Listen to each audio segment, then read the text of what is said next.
Well, I don't often share with you why we choose sermon series and when and how and do some of those, but we find ourselves in a series I've wanted to do for quite some time, and that is a series on relationships. And I've wanted to do it around this time of February because it's the time of Valentine's Day, right? You know, inundated in all of the stores, hearts and candies, and all the things that we do for our loved ones. This series, though, is not simply a series for marital or, romantic relationships. I believe that it's important for all of our relationships. Usually we don't get to explore this together because Ash Wednesday and our Lenten journey is right often around Valentine's Day, and it just doesn't seem the greatest Valentine's Day message to talk about you are dust and to dust you shall return, or romantic ones, that is to say at least. But this month we're going to be exploring some key components to relationships. We're calling it relationship goals.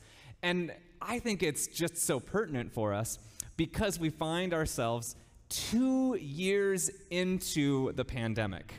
And those of you that have been locked away with your closest friends or perhaps your significant other know that some of us might need a, gauge check as to far as where we are in those relationships and how are we edifying those and how are we going about building stronger, healthy, resilient relationships among others.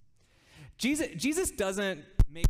Oh, my microphone is popping right now. Let me see. There we go. Okay, we'll see if it goes. But Jesus doesn't make many commands throughout the New Testament. He doesn't tell all sorts of things of you must do this, you must do that, or the other. So when he says, this is my command, we ought to sit up with some attention and listen acutely. And it shouldn't surprise us, though, that what's most important to Jesus is what's most important. He calls his disciples here to abide in God, abide in God's presence, and to abide in him, and then to follow his commands. And mind you, he says plural, but he really means command, which is love your neighbor, your friends, like I have loved you. To love your friends. And love is an interesting word, isn't it? We throw it around all sorts of time. I hit it on social media with that little heart emoji when I want to love something or like something. And, I love pizza. I love this show. I love these things. And we say that and use it in ways that are difficult to really nail down what is this thing called love. And one of the things I say to a couple when they meet with me for premarital counseling is I say what I'm going to say at their wedding, which is every time I do a wedding, almost every time, I have a quote from Dietrich Bonhoeffer that writes to his niece on the eve of her wedding, and he was writing from prison at the time. And so he writes to her and says, from this moment forward, speaking of the wedding of his niece, from this moment forward, it is not your love that will sustain your marriage, but your marriage that will sustain your love. And what he means by that is that love is often used in this fleeting, emotive phrase.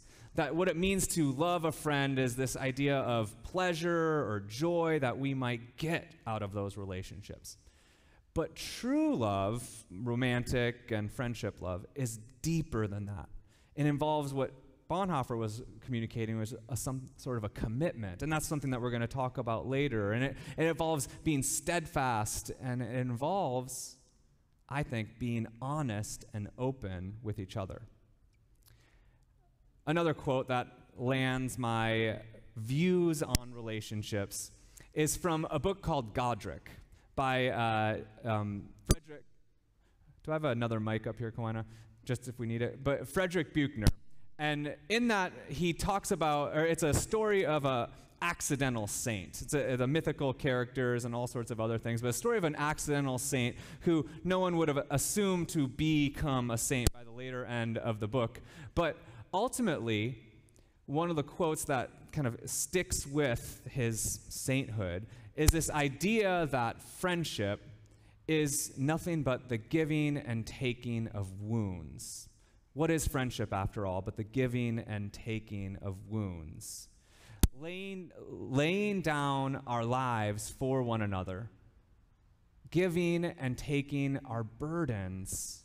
See, one of the things that we think about friendship, Aristotle talks about 3 forms of friendship. On the one hand, you have the friendship that what he calls utility friendships. Here, thank you, Gwen, I appreciate it. There we go. On the one hand, he has utility friendships. Friendships like work-colleague relationships that serve a purpose for something. Perhaps your soccer buddies or colleagues at work. You mutually serve each other, but it's really not about much more than that, just the work you do together. And then he has another mode of friendship that he talks about, and that friendship is the friendship of pure pleasure. Pure pleasure, right? You just have fun together. Perhaps it's the one you go sailing with, you sing with, you do those sorts of things with, but they're also the ones that, don't know much about the inner workings of your heart, your mind, your life. You just enjoy time with one another. And Aristotle says that neither of those friendships are bad in themselves, but neither of those friendships are true friendships, what he calls virtuous friendships. Because virtuous friendships are the friendships where we can let down our guard with one another and be vulnerable and be honest and share together. Where we can let down our guard and be vulnerable and honest and share with one another. A reading that I was reading this week talks about the 10%.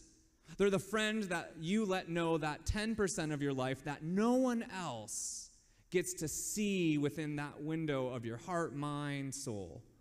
The 10% of your thoughts, your struggles, your challenges, not just your good days, but also the bad days and the burdens you carry. But we, as a people in society, we don't like to overwhelm our friends, our loved ones. We don't like to share those pieces with us. We like to be strong and resilient and support others. And so oftentimes you might hear someone, well, I don't want to, burden you with this sort of a comment. I don't want you to have to worry about me in this moment.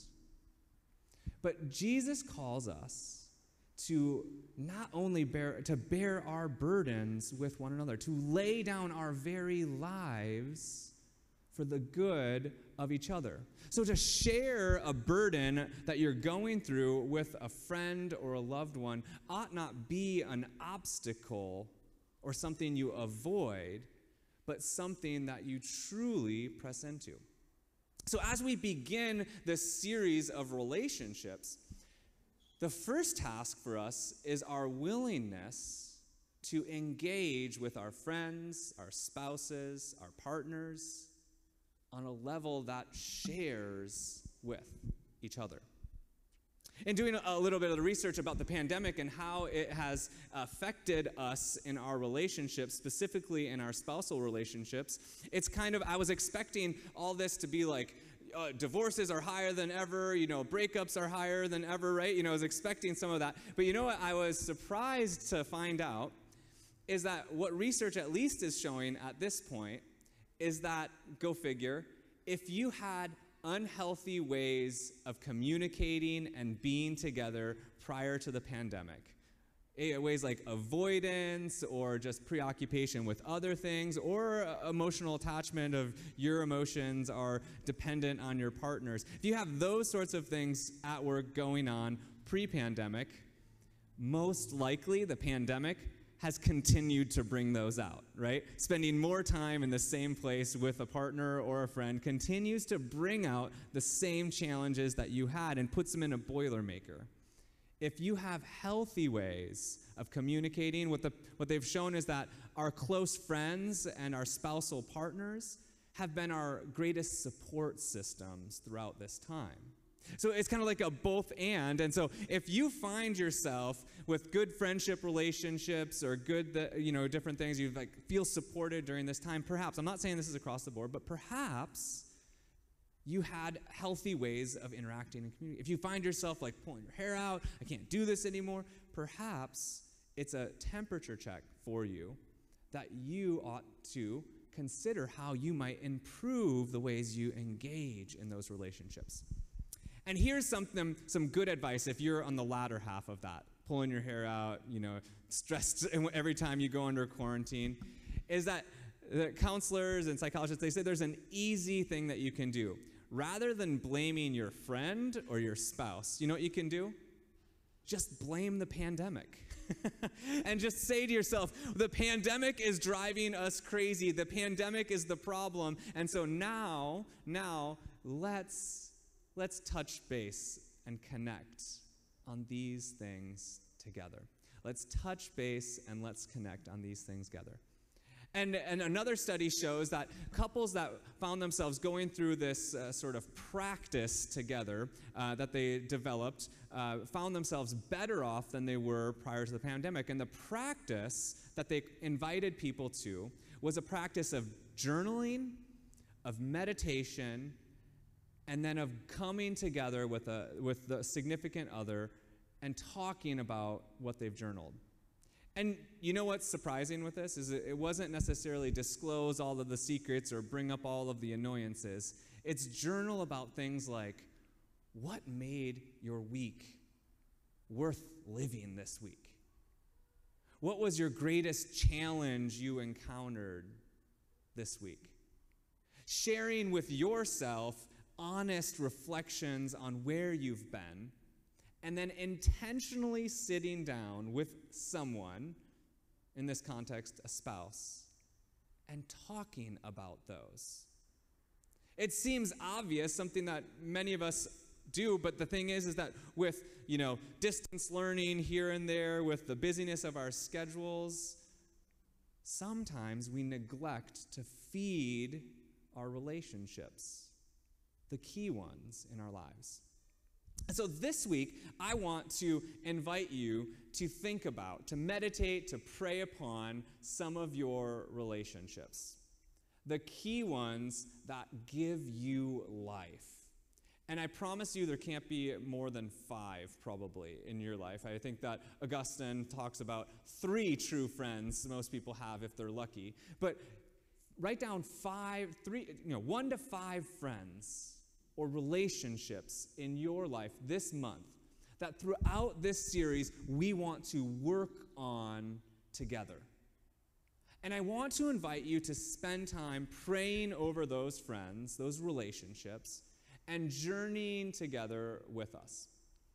And what I hope that we find by the end of this journey is more life and more energy and more resilience in our friendships.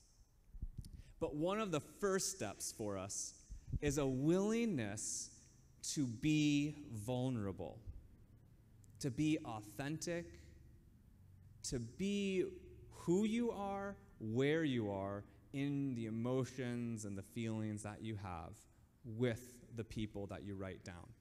So do not write their names if you are unwilling to share the 10%. The 10% that you don't share in the conversations with a colleague or friends you meet up with at the beach. But write down the people that you feel that you want to press in closer this month. Pray over those relationships. And then let us hope that God can use those, build them stronger, help us lean more heavily into those. And then what we might find is that as we're more intentional about friendships, might seem self-serving or, about us, we might follow the command that Jesus gives us, right? Jesus commands us to love one another as he has loved the disciples. And they've moved from servants to friends, he says. So too, let us move more deeply into this unique virtue of friendship. In individual friendships in our lives, romantic ones, and our marital relationships.